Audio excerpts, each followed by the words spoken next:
Okay. Hello दोस्तों, मैं लवलेश श्रीवास फिर से एक बार कल परीक्षा ट्यूटोरियल में आपका स्वागत करता हूं। दोस्तों आज हम देखने वाले हैं पीएससी 2018 में जो रीजनिंग वाला पोर्शन था पूछे गए थे उस पर हम एक बार से फिर चर्चा करने वाले हैं। जैसे कि हम पिछले क्लास में देखे थे कि मैथ्स के ऊपर चर्चा किए थे, लेकिन आज हम बात करेंगे पूरे रीजनिंग को कंप्लीट करेंगे, ठीक है। इसके अलावा हम 2019, 20, 21, 22 सभी का लगातार है ना चर्चा करेंगे आगे चलकर। तो आज हम देखेंगे रीजनिंग, और रीजनिंग में किस प्रकार से व्यापम ने अपना पैटर्न बदल रहा है, किस प्रकार से नए नए पैटर्न को शामिल कर रहा है, इनके ऊपर भी हम एक बार फिर से चर्चा जरूर करेंगे। क्लियर है? तो देखते हैं, ये है 2018 का पीएससी में जो पूछे गए रीजनिंग वाला सेट है ना। रीजनिंग में लगभग 35 क्वेश्चन पूछे गए थे। उन सभी क्वेश्चन के बारे में हम पूरी तरह से डिटेल में जानकारी लेंगे। क्लियर है? तो हमारा पहला सवाल था, एक आरेख दिया गया है जिसको हम वेन आरेख कहते हैं। नीचे दिए गए आरेख का अध्ययन कीजिए। नीचे दिए गए प्रत्येक प्रश्नों के उत्तर दिए गए हैं, विकल्पों में से चुनना है आपको। क्लियर है? अब यहाँ पर दिया गया है कि जो ट्राइंगल शेप में जो नजर आ रहा है आपको, ये ट्राइंगल वाला, ये है आपके पास चाय पीने वाले व्यक्तियों की संख्या। यहाँ पर टोटल चाय पीने वाले व्यक्तियों की संख्या दर्शाया गया है, ठीक है। फिर ये जो सर्कल दिखाई दे रहा है, ये वाला सर्कल, ये सर्कल है आपके टोटल कॉफी पीने वाले व्यक्तियों की संख्या को दिखा रहा है। और जो है आपके पास एक आयताकार जो आकृति बना हुआ है, ये आयताकार, ये आकृति है शराब पीने वाले व्यक्तियों की संख्या को दर्शा रहा है। क्लियर है? तो इस पर किस प्रकार से सवाल पूछे जाएंगे और कैसे आपको डील करना है उसको हम एक बार देख लेते हैं। तो हमारा पहला सवाल था कि ऐसे व्यक्तियों की संख्या जो केवल कॉफी पीते हैं। यहाँ पर एक क्राइटेरिया दिया गया है, केवल, ओनली वन, है ना।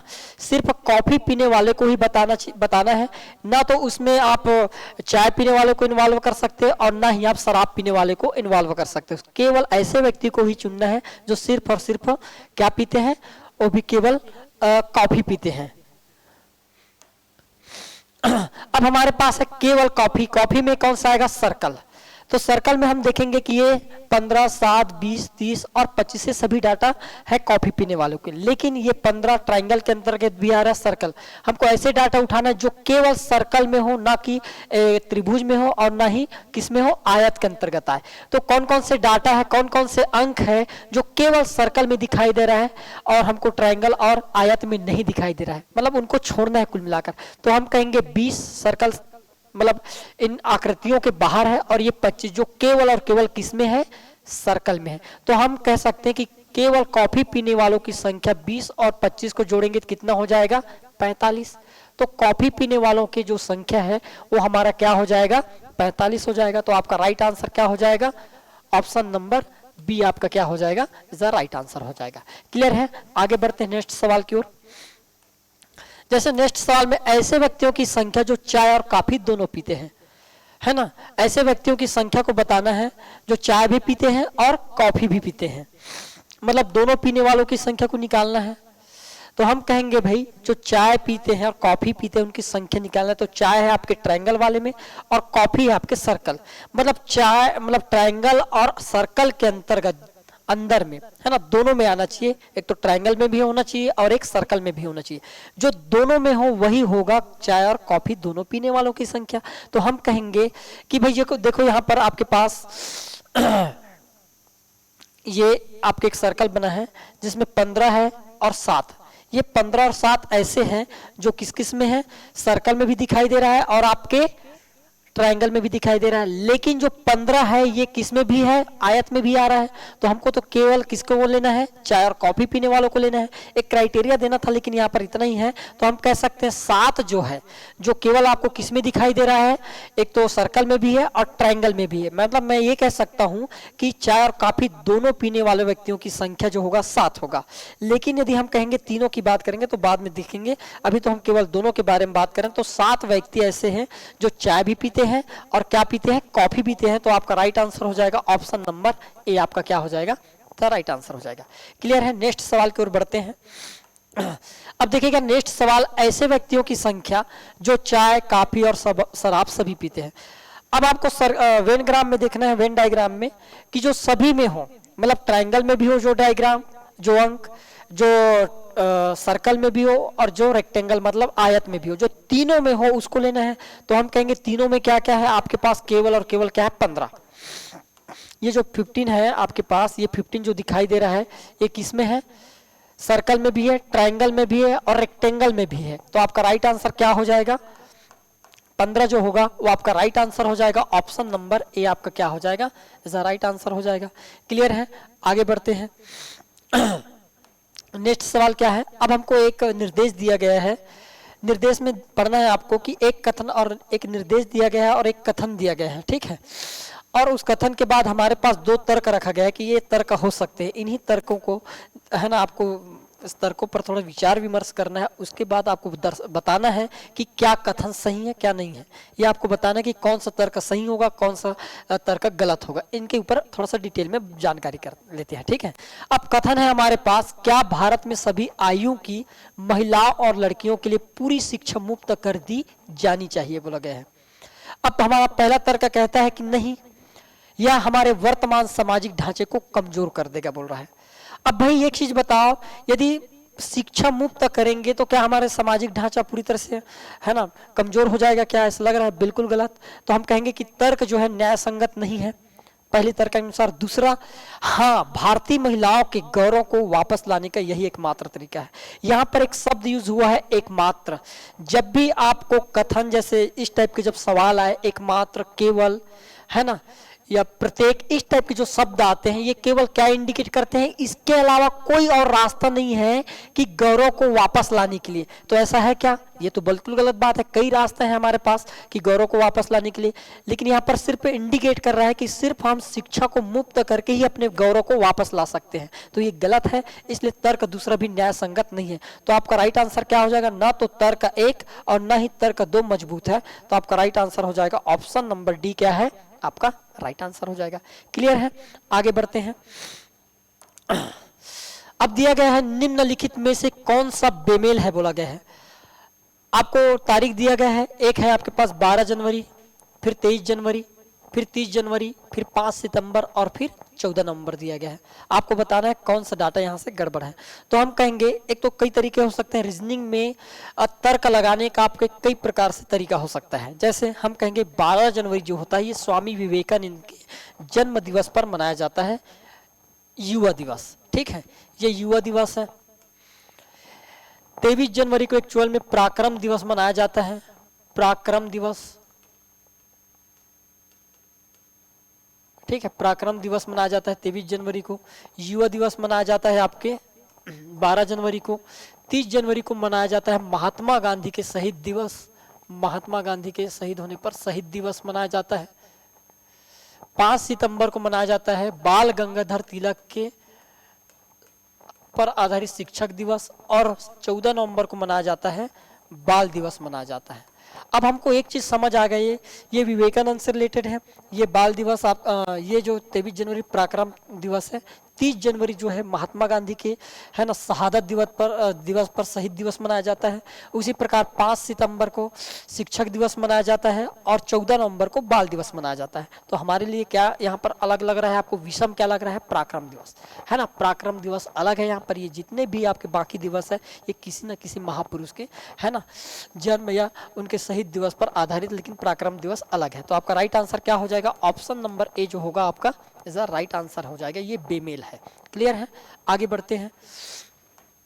नेक्स्ट सवाल है, निम्नलिखित का अध्ययन कीजिए तथा प्रश्नों का उत्तर आपको देना है।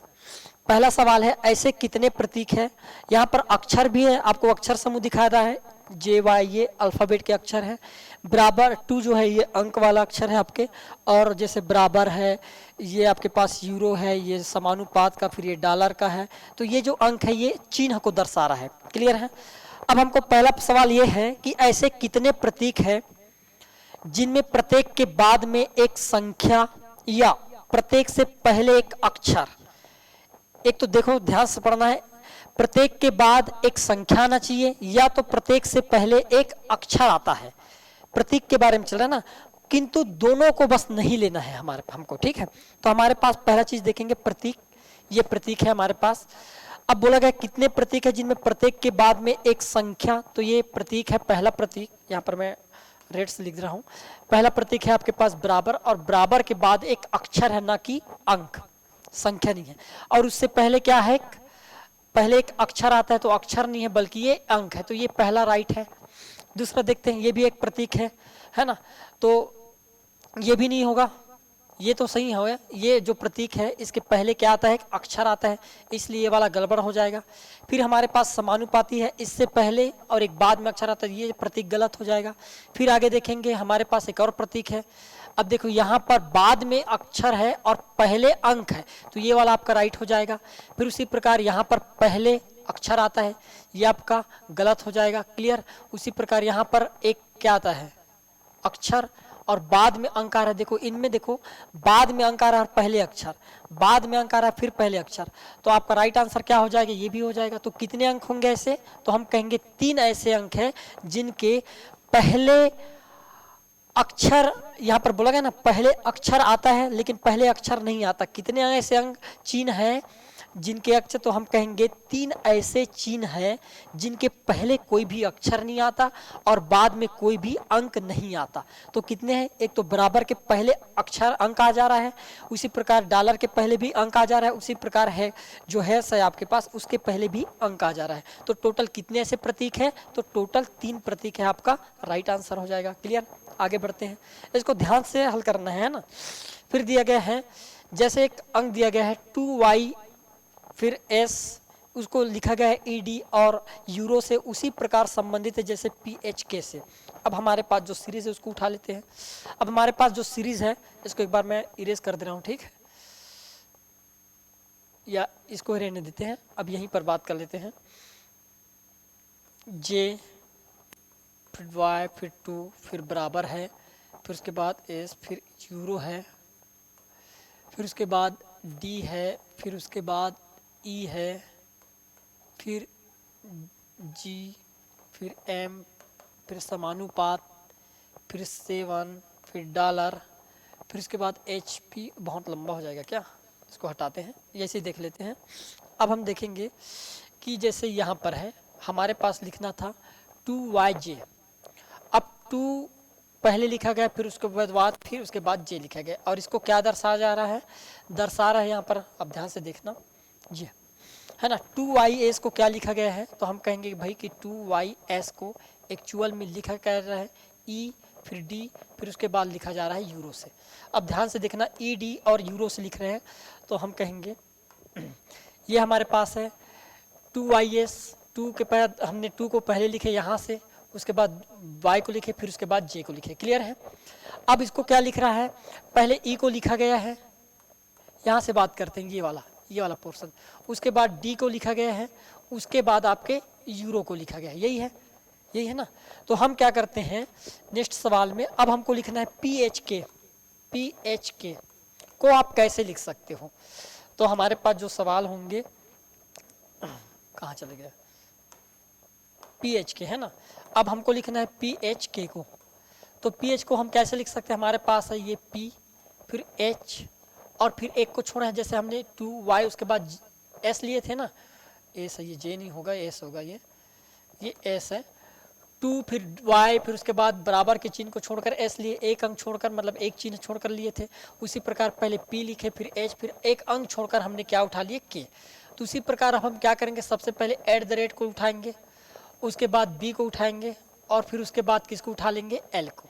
तो आपका राइट आंसर क्या होगा, @BL होगा आपका राइट आंसर, @B और L, ऑप्शन नंबर बी आपका क्या हो जाएगा, इसका राइट आंसर हो जाएगा। क्लियर है। आगे बढ़ते हैं, ऐसे कितने अंक हैं जिनमें प्रत्येक के बाद में एक प्रतीक है या प्रत्येक से पहले एक अक्षर आता है, किंतु दोनों को नहीं लेना है। अंक की बात चल रहा है ना, पर अभी तक हम क्या देखे थे, पहले प्रतीक देखे थे, अब अंक देख रहे हैं। तो ऐसे कितने अंक हैं जिनमें प्रत्येक के बाद में एक प्रतीक या प्रत्येक से पहले एक अक्षर आता है, किंतु दोनों को नहीं लेना है। अंक लेना है जिसके बाद में प्रतीक ना हो और उसके पहले अक्षर ना हो, अंक लेना है, याद रखना। अब हमारे पास अंक क्या है, 2, तो 2 में बाद में क्या है, प्रतीक है, ये नहीं लेना है, ये वाला 2 नहीं ले सकते हैं, है ना। जैसे हमने कहे ये 2 है, एक अंक है, उसके जस्ट बाद में क्या है, प्रतीक है, ये नहीं ले सकते। फिर अंक है हमारे पास 7 है, प्रतीक है, ये नहीं ले सकते। फिर आपके पास 9 है, जिसके पहले अक्षर है, ये नहीं ले सकते। फिर हमारे पास कोई और अंक ऐसे ये है ना, इसके पहले आपके क्या है, अंक है, ये भी नहीं ले, अक्षर है नहीं ले सकते, इसके बाद में क्या है प्रतीक है इसको भी नहीं ले सकते, तो कोई भी नहीं होगा, है ना, इनमें से कोई नहीं, कुछ नहीं होगा। तो आपका राइट आंसर क्या हो जाएगा 0, एक भी नहीं होगा। क्लियर है, आगे बढ़ते हैं। नेक्स्ट सवाल क्या है आपका, ऐसे कितने अक्षर है जिनमें प्रत्येक के बाद में या प्रत्येक से पहले एक संख्या आती है किंतु दोनों नहीं होना चाहिए बोला गया है। ठीक है, ऐसे कितने अक्षर है जिनमें प्रत्येक के बाद में या प्रत्येक से पहले एक संख्या, कोई भी संख्या हो, वो संख्या प्रतीक के रूप में हो सकता है या अक्षर के रूप में हो सकता है, ऐसे को नहीं लेना है बोला गया है ना, इन दोनों को बस नहीं लेना है। अब अक्षर के ऊपर बात करते हैं। अब अक्षर है हमारे पास है जैसे जैसे जे पहला होगा, जे के पहले या बाद में कोई अक्षर ही है ना, सेम अल्फाबेट का है तो ये ले लेंगे। उसके बाद एस की बात करें तो प्रतीक है, ये नहीं ले सकते। डी ई वाला ले सकते हैं क्योंकि ई के बाद फिर जी है और उससे पहले डी है तो ये हो जाएगा। एम के बाद प्रतीक है नहीं ले सकते हैं। उसी प्रकार एच के बाद पहले आपके पास एक प्रतीक है, पी के बाद अंक है, इसको नहीं ले सकते।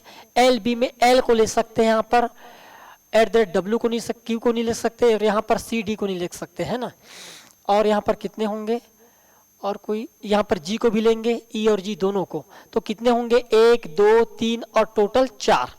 तो कितने ऐसे अक्षर होंगे हमारे पास, तो टोटल 4 अक्षर हो जाएंगे। तो आपका राइट आंसर क्या हो जाएगा यहाँ पर 4, ऑप्शन नंबर ए आपका क्या हो जाएगा, राइट आंसर हो जाएगा। क्लियर है, समझ आ रहा है, ऐसे आपको बनाना है सवालों को।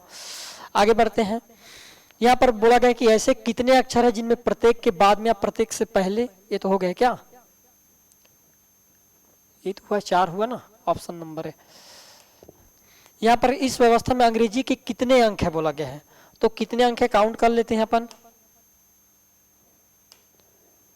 अंग्रेजी के टोटल कितने अंक है भाई, तो अंक में है 2 1, फिर उसके बाद 7, ये 2 हो गए, फिर ये 9 3 हो गया, 4 और टोटल 5। तो कितने अंक होंगे हमारे पास अंग्रेजी के, 5 अंक होंगे। तो आपका राइट आंसर क्या हो जाएगा, 5 हो जाएगा। ऑप्शन नंबर बी आपका क्या होगा, राइट आंसर हो जाएगा।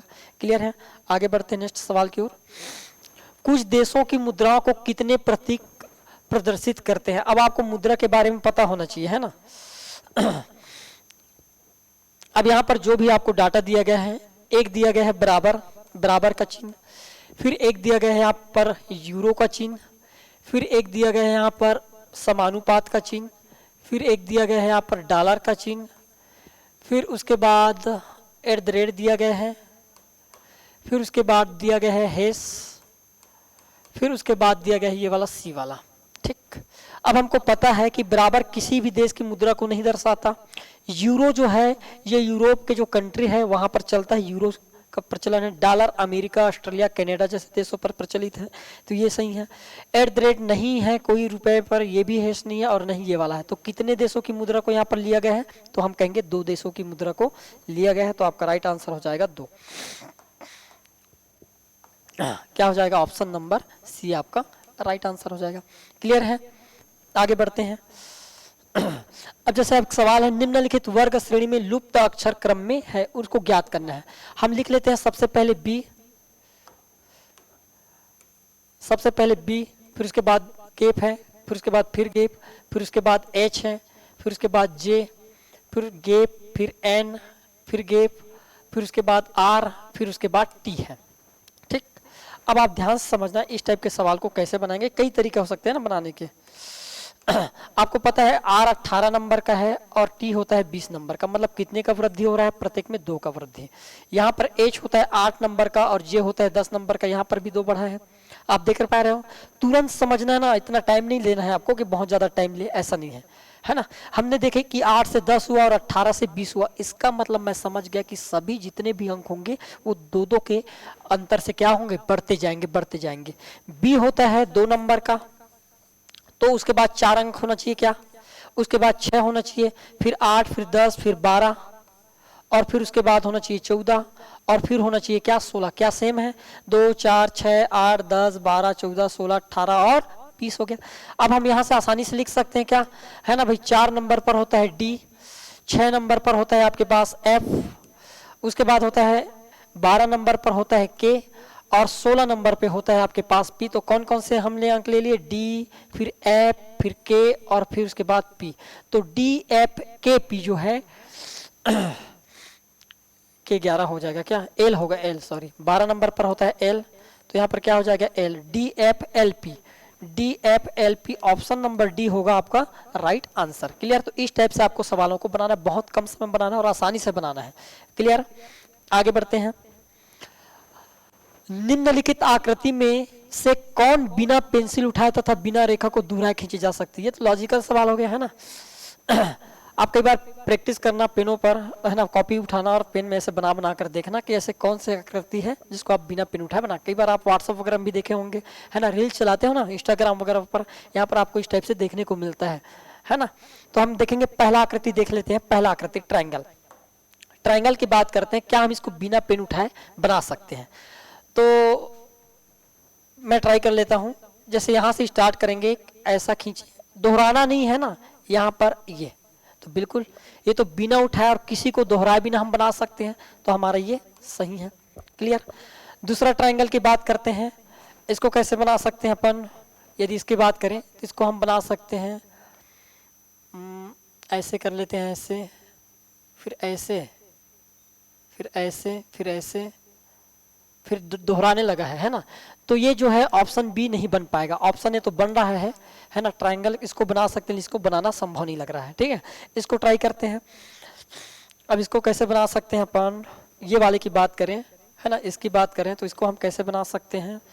यहाँ से स्टार्ट कर लेते हैं, ऐसे, फिर ऐसे, फिर ऐसे, फिर इसको ऐसे, फिर ऐसे, फिर ऐसे, फिर ये जी, ये भी बन गया। ऑप्शन नंबर ए और सी बन रहा है। ऑप्शन नंबर डी की बात करें, इसको कैसे बना सकते हैं अपन। हाँ, यहां से चालू करेंगे तो बन जाएगा क्या,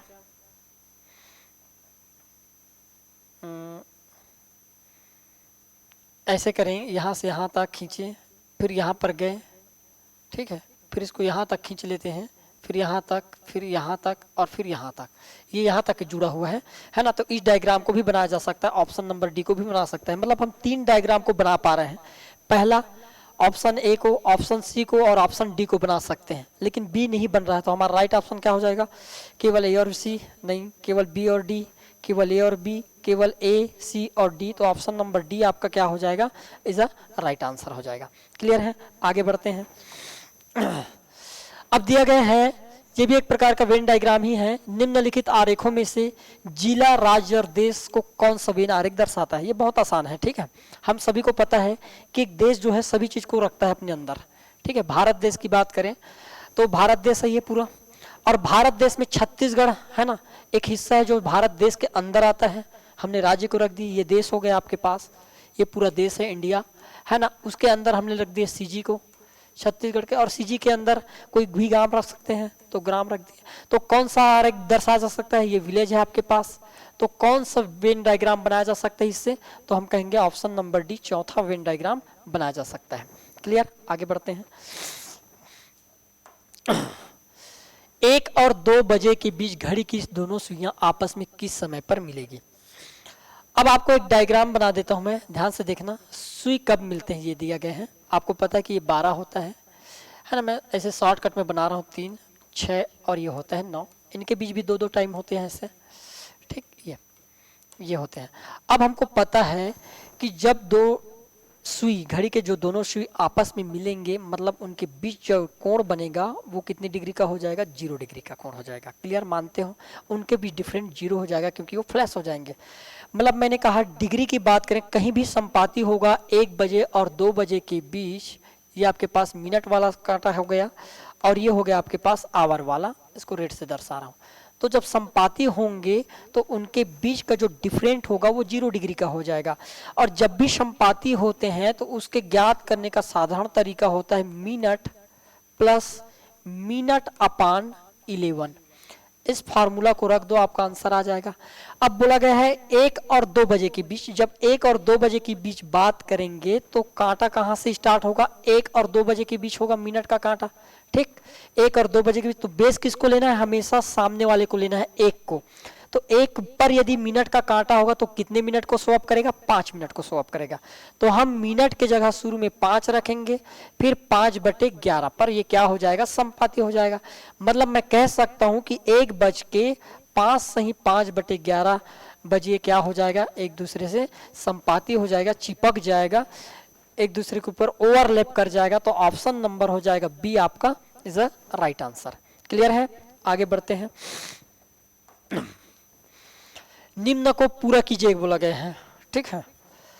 निम्न डाटा को पूरा कीजिए। हमारे पास 4 ऑप्शन दिया गया है, एक सीरीज है, ये अल्फाबेट सीरीज है ना, और हमको ये देखना है कि इनमें से वास्तविक वाला कौन सा है। अब इसको बनाने के कई तरीके हो सकते हैं, है ना। हम तो सबसे पहले देखेंगे कि भाई स्टार्टिंग वाला और एंडिंग वाला तो देखें कि यहाँ पर ई है, यहाँ पर ई आता है, यहाँ पर एन है और यहाँ पर एन आता है ना। वी तो लगभग सभी जगह, तो वी को टारगेट नहीं करेंगे, हम सिर्फ 2 जगह को टारगेट करेंगे, स्टार्टिंग और एंडिंग को, तो आसानी से पकड़ पाएंगे।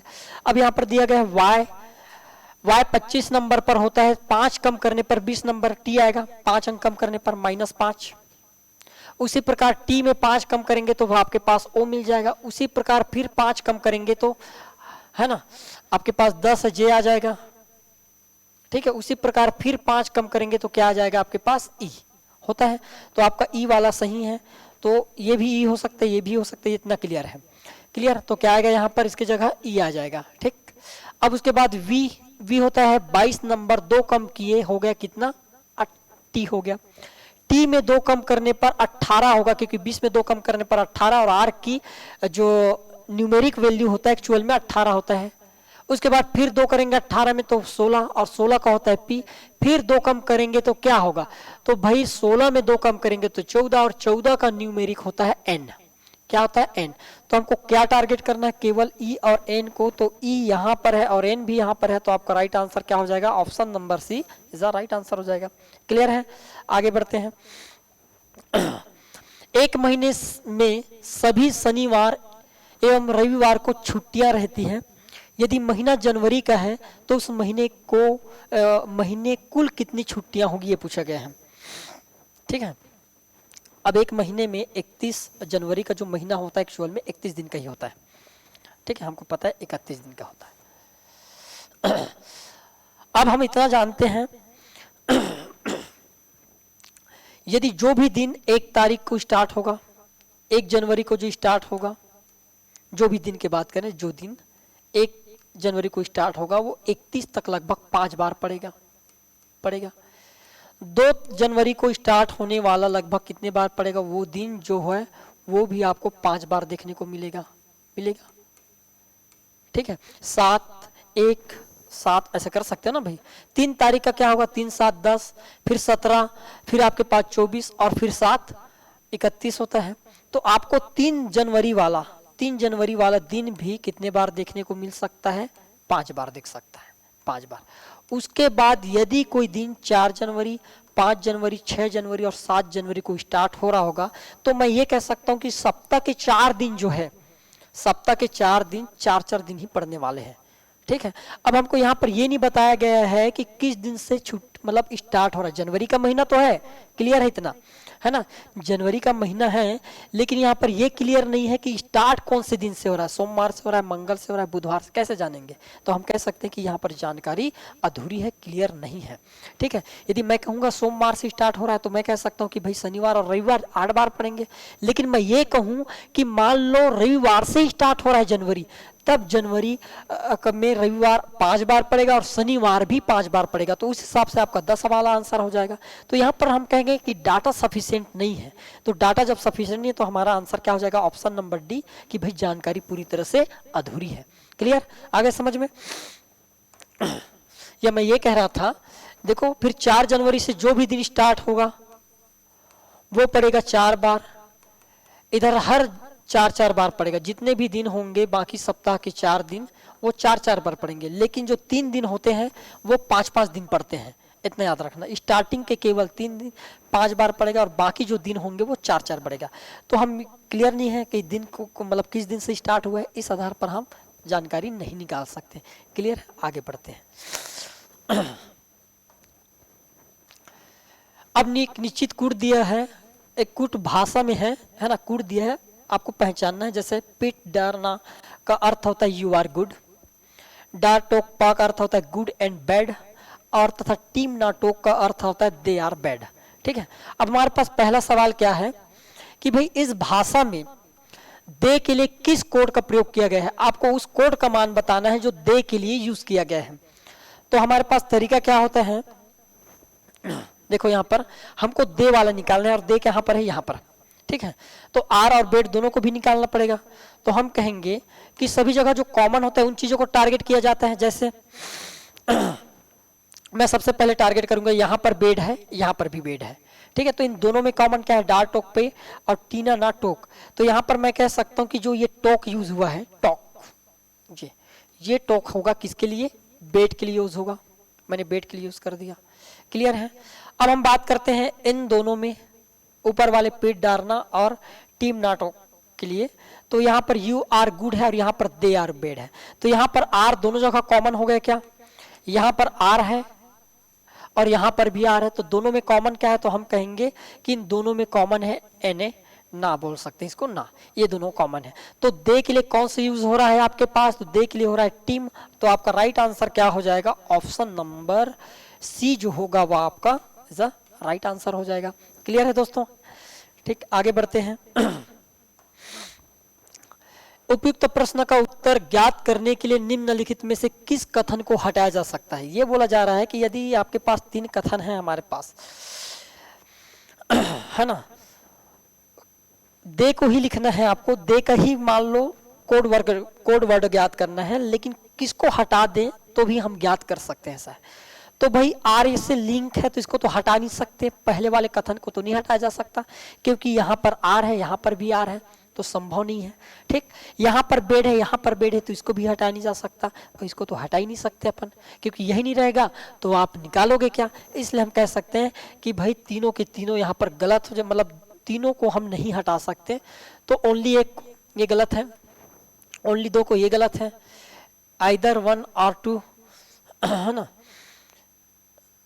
ये भी गलत है, ये भी गलत, पूरे के पूरे गलत है यहाँ पर। ठीक है, सभी के सभी ऑप्शन इसका क्या हो जाएगा, गलत हो जाएगा। ऑप्शन 42 क्वेश्चन का कोई भी ऑप्शन सही नहीं है, तो इसका आंसर कुछ और होना चाहिए। ठीक,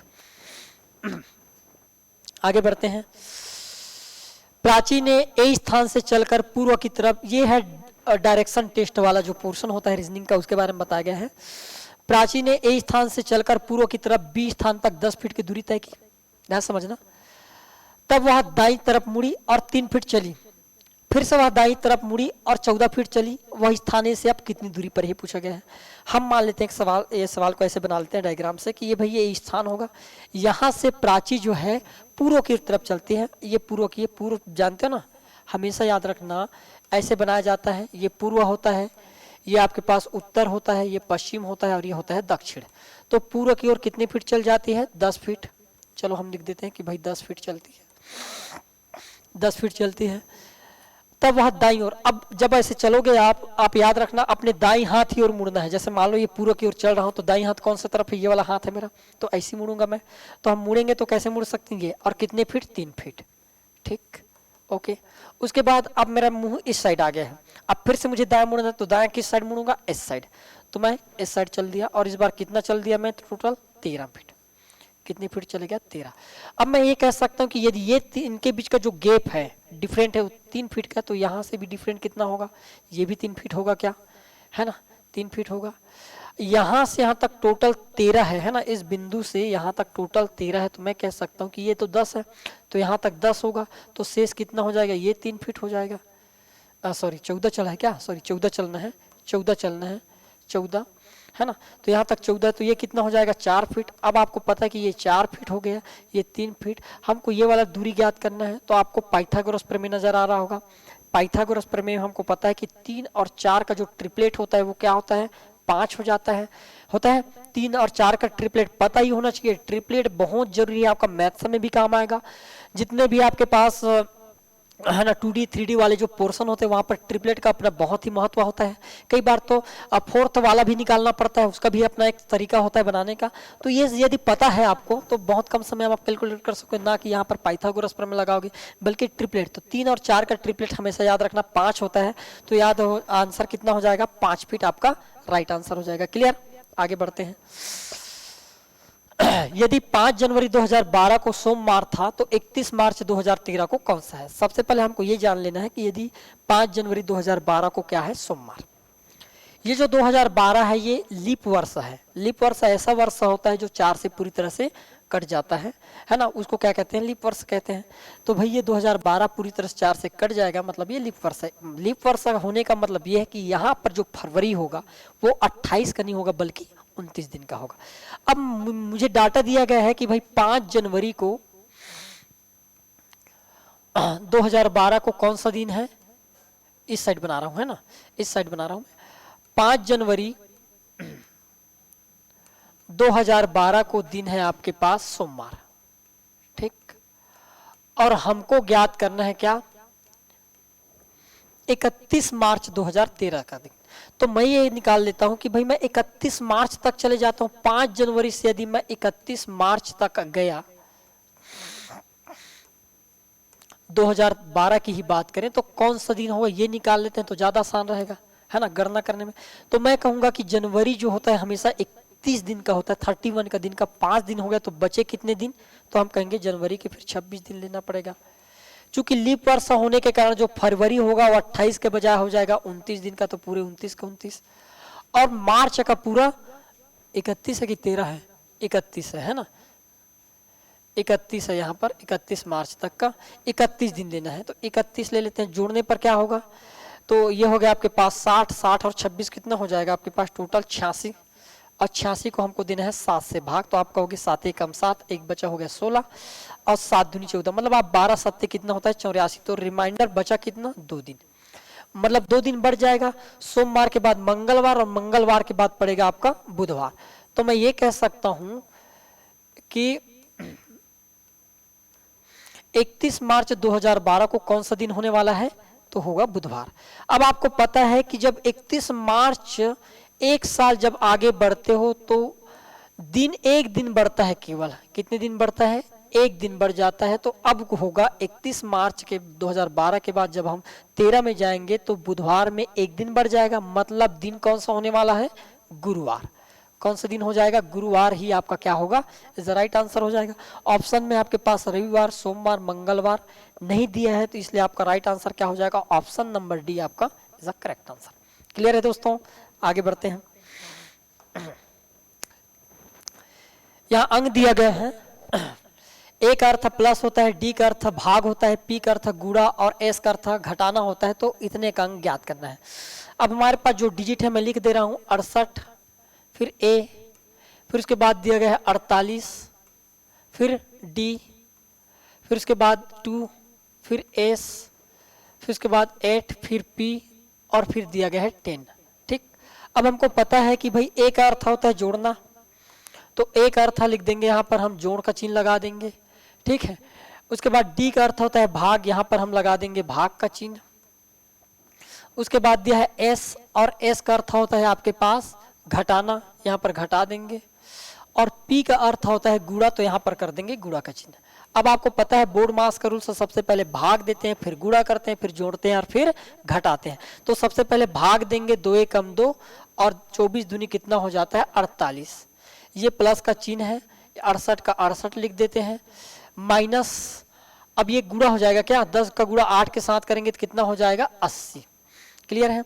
अब हम क्या करते हैं? जोड़ लेते हैं। जोड़ने पर कितना हो जाएगा? जोड़ने पर हो जाएगा आपके पास 4 और 8, 12 की 2, हाथ क्या ये 2 और 6 हो जाएगा 8, 8 और 1 हो जाएगा 9, माइनस 80। तो 92 में 80 घटाने पर कितना आ जाएगा आपका?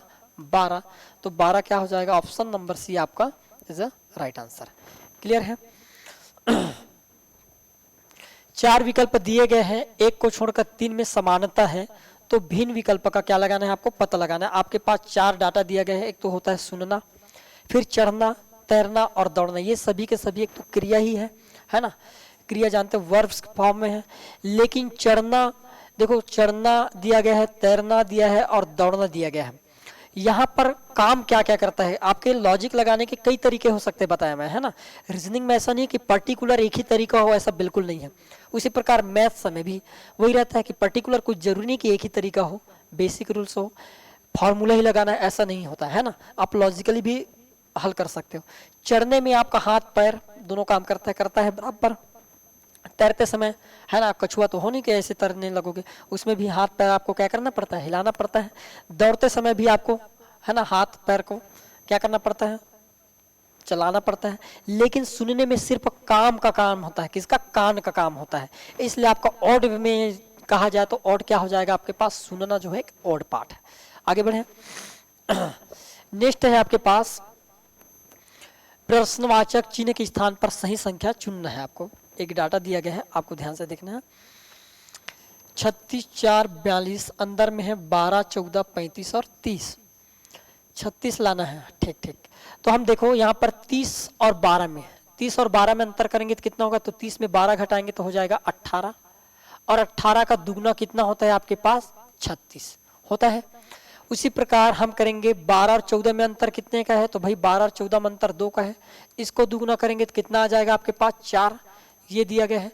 उसी प्रकार 35 और 14 में अंतर कितने का है, तो 35 और 14 में अंतर दिखाई दे रहा है आपको 21 का, और 21 का दुगना करेंगे तो कितना हो जाएगा एक्चुअल में 42। तो उसी प्रकार 30 और 35 में अंतर कितने का है, 5 का है, और 5 में यदि हम 2 से गुना कर देंगे तो कितना हो जाएगा 10। तो प्रश्नवाचक के स्थान पर कौन सा अंक आ जाएगा, 10। तो आपका राइट आंसर हो जाएगा ऑप्शन नंबर डी होगा, वो आपका राइट आंसर हो जाएगा। क्लियर दोस्तों, आगे बढ़ते हैं। निम्नलिखित वर्ग में कौन सी संख्या आएगी बोला गया है, ध्यान से देखो यहाँ पर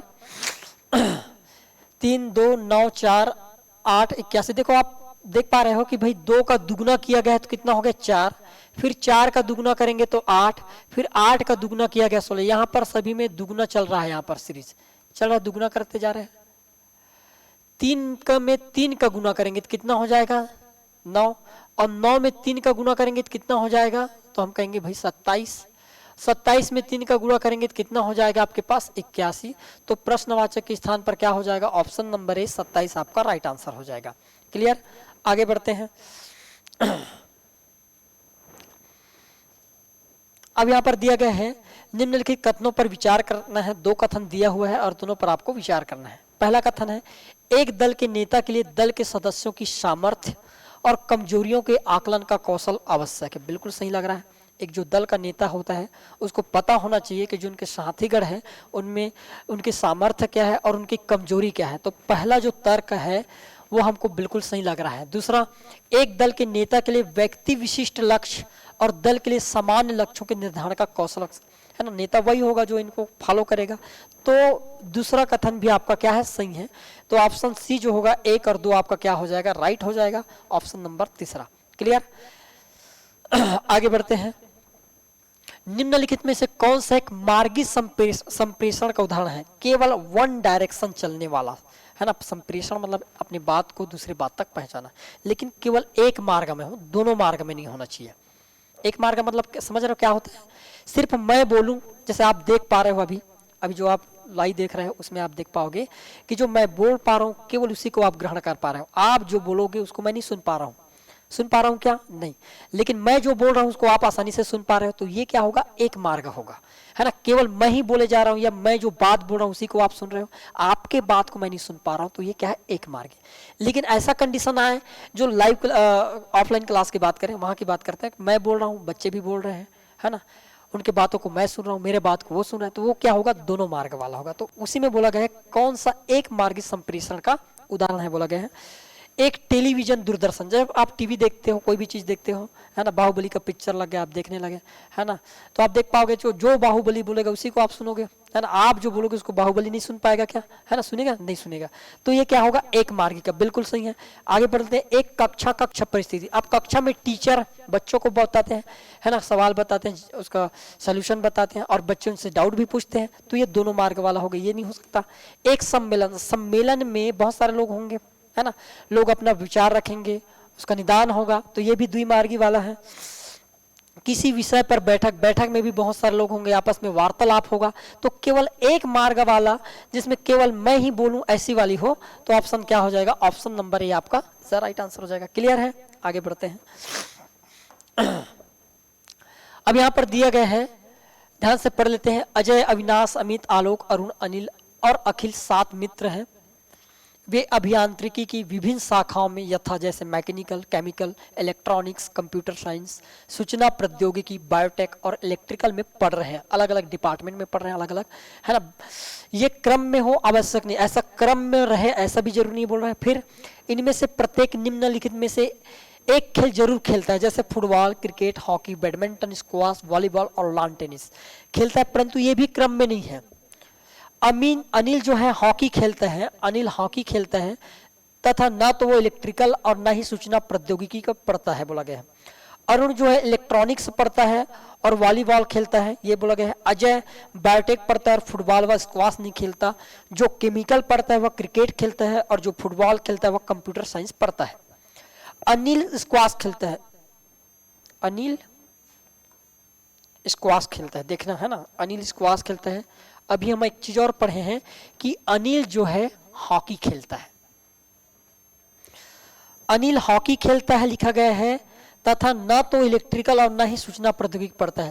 और यहाँ पर फिर लिखा है कि अनिल स्क्वाश खेलता है, तो मेरे हिसाब से डाटा में कुछ ना कुछ गड़बड़ी होने वाला है और इतना गड़बड़ी होगा कि ये बनेगा नहीं और शायद इसीलिए पीएससी ने इसका आंसर ही नहीं दिया है। ठीक है, आप अनुमान नहीं लगा पाओगे क्योंकि यहाँ पर क्या हो गड़बड़ हो गया है। अनिल को 2 खेलों में रख दिया गया कि अनिल एक बार हॉकी भी खेल रहा था और एक बार क्या खेल रहा है, स्क्वाश भी खेल रहा है। तो इससे क्या होगा, जो जितने भी डायग्राम बनेगा वो गड़बड़ हो सकता है। ठीक है, इसलिए व्यापम ने इसका कोई आंसर सेट नहीं दी, इसलिए हम इसको हल नहीं कर रहे हैं। या करके भी देख लेते हैं, कोई बड़ी चीज़ नहीं है। मैं इसका डायग्राम बना देता हूँ, किस साइड जैसा जैसा दिया है वैसे वैसे बनाना है आपको। जैसे ये है, यहाँ पर बनाने, यहाँ पर नहीं बन सकता, यहाँ पर, ओहो, यहाँ पर बनाने की कोशिश करता हूँ। मैं नाम लिख दे रहा हूँ यहाँ पर अनिल, फिर उसके बाद कौन है अनिल, फिर अखिल, फिर उसके बाद है यार ऐसा नहीं है ना, हमारे पास क्या है, अजय, फिर अविनाश, अविनाश, फिर अमित, फिर अमित, फिर आलोक, आलोक, फिर उसके बाद है अरुण, सभी का नाम ऐसे है क्या, फिर अनिल, अनिल, फिर उसके बाद है अखिल, ए और के। ये लोग हैं और ये क्या क्या पढ़ते हैं, मैकेनिकल के स्टूडेंट है, केमिकल के स्टूडेंट है ना। उसके बाद इलेक्ट्रॉनिक्स के स्टूडेंट है, फिर उसके बाद कंप्यूटर साइंस के स्टूडेंट है, फिर उसके बाद सूचना इंफॉर्मेशन वाला है, फिर उसके बाद बायोटेक है और फिर उसके बाद इलेक्ट्रिक वाला है। ठीक है, कौन कौन से खेल खेलते हैं ये लोग, फुटबॉल, फुटबॉल, क्रिकेट, क्रिकेट, फिर उसके बाद हॉकी, हॉकी, फिर बैडमिंटन, बैडमिंटन, फिर स्क्वाश। आप कोई भी सीरीज में जमा सकते हो, कई तरीके होते हैं बनाने के, वॉलीबॉल, और लास्ट है आपके पास लॉन टेनिस, टेनिस ये है। अब ये नंबरिंग वाला खेल होता है, आसानी से नंबरिंग कर लो तो आसान हो जाएगा आपके पास। अब यहाँ पर दिया गया है कि अनिल हॉकी खेलता है, मैंने कहा अनिल को 1 नंबर दे दिया और हॉकी को भी मैंने 1 नंबर दे दिया। हॉकी खेलता है, लेकिन बोला गया है कि भाई ना तो वह इलेक्ट्रिकल और ना ही वो सूचना प्रौद्योगिकी छात्र है। इलेक्ट्रिकल नहीं हो सकता यहाँ पर ये, और ना ही सूचना इंफॉर्मेशन नहीं हो सकता। बस आगे बढ़े, फिर बोला गया है अरुण इलेक्ट्रॉनिक्स पढ़ता है, अरुण को मैं 2 नंबर दे देता हूँ, कहा है मेरे पास अरुण ये 2 नंबर, और ये इलेक्ट्रॉनिक्स पढ़ता है, इसको 2 नंबर दे दिया। और वॉलीबॉल खेलता है, वॉलीबॉल को भी मैं 2 नंबर दे देता हूँ। चलो आगे बढ़ते हैं। अजय बायोटेक पढ़ता है, अजय को मैंने दे दिया 2 नंबर, लेकिन अजय को कहा है अजय मेरा, अजय कहाँ पर है, अजय बायोटेक पढ़ता है और फुटबॉल व स्क्वाश नहीं खेलता। अजय जो है बायोटेक पढ़ता है, तो अजय जो है बायोटेक पढ़ेगा, ये हो जाएगा यहाँ पर अजय का, तो फिर 1 नंबर हो गया ना, क्योंकि अजय, अरे यार अनिल का था क्या वो, 1 मिनट है ना, सीरीज को गड़बड़ हो गया है।